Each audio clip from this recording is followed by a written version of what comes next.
আমি আমি বিশ্বাস করি এটি সব অভিভাবকরাই আসলে এটি জানতে চায়। যদিও আমরা প্রতিনিয়ত আপডেট পাচ্ছি, তবুও টিকা বিষয়ক হাম এবং রুবেলার সরকারের পক্ষ থেকে কি পদক্ষেপ নেয়া হয়েছে?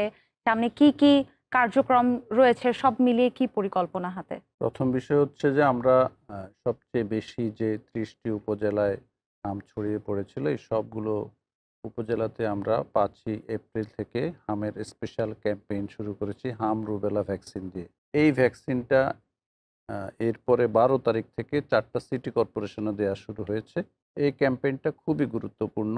এই ক্যাম্পেইনে আমরা ৬ মাস থেকে ৫৯ মাস অর্থাৎ ৫ বছরের ১ সপ্তাহ কম, এই পুরোটা সময়ের সকল বাচ্চাদেরকে আমরা টিকাটা দেব। এই টিকাটা সবাইকে নিতে হবে। জি, কেউ আগে নিয়েছে কি নেয়নি, তার কি নেয়ার দরকার আছে কি নাই, সেই চিন্তাটা তার করার দরকার নেই। সেই চিন্তাটা আমাদের স্বাস্থ্যকর্মী করবে। সবাই টিকা কেন্দ্রে যাবে, টিকা নিবে। টিকা নিয়ে দুটো বিষয়। একটা হচ্ছে যে টিকা নিয়ে একটা বিভ্রান্তি কোভিডের সময় হয়েছিল। টিকা বোধহয় ক্ষতিকর হতে পারে। জি, আমি নিশ্চিত করে বলতে চাই টিকার কারণে ক্ষতি ধরে নিতে হবে যে কোনো ক্ষতি হয় না। টিকার কারণে কোনো ক্ষতি হয় না। যদি ক্ষতি হয় সেটা ম্যানেজ করার অ্যারেঞ্জমেন্টটা আমাদের থাকে। টিকা কেন্দ্রেই টিকা দেওয়ার পরে কোনো সমস্যা হলে সেটার যে ম্যানেজমেন্ট সেই টিমটা আমাদের থাকে, টিকা কেন্দ্রেই থাকে।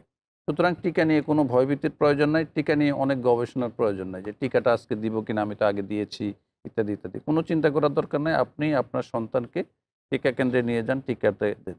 একটা জিনিস বুঝতে হবে, একটা বাচ্চা ২ টো টিকা পেলে হাম থেকে সে নিরাপদ। যদি টিকা না পায়, যদি হাম হয়, এর কনসিকুয়েন্স কিন্তু অনেক কষ্টকর। তার জি। কষ্ট হবে, তার খরচ হবে, তার টাকা পয়সা এবং তার জীবন ঝুঁকিপূর্ণ হবে। অবশ্যই টিকার সুযোগটা সবাইকে অ্যাভেইল করতে হবে। নাম্বার 1। নাম্বার 2, ডক্টর সানজিদা বলেছে যে পুষ্টিহীনতার কারণে প্রবলেমটা আরও কমপ্লিকেটেড হয়। হুম, হুম। সুতরাং সেই দিকটাও খেয়াল রাখতে হবে, পুষ্টিহীনতা যেন না হয় এবং ভিটামিন এ ক্যাপসুল আমাদের time to time vitamin A ক্যাপসুলের ক্যাম্পেইন হয়, সেই ক্যাপসুলের ক্যাম্পেইনটাতেও গিয়ে ভিটামিন এটা খাওয়াতে হবে।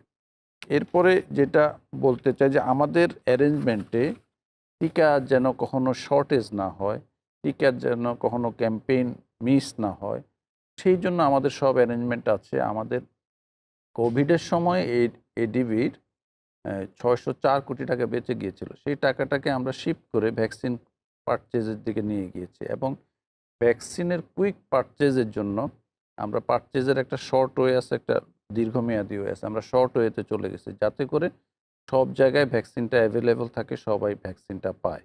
আমরা আমাদের এই বর্তমান সরকার primary health care, preventive health care, অর্থাৎ আমি রোগ হলে চিকিৎসা দিব সেটা না, রোগটা যেন না হয় এই পয়েন্টটাকে বেশি গুরুত্ব দিয়ে সেই ধারায় আমরা কাজ করছি। জি। আমরা সবাইকে বলবো যে আমাদের সাথে থাকুন। আমরা যেভাবে প্ল্যান করছি সেই প্ল্যান আপনারা সুবিধাটা অ্যাভেইল করুন।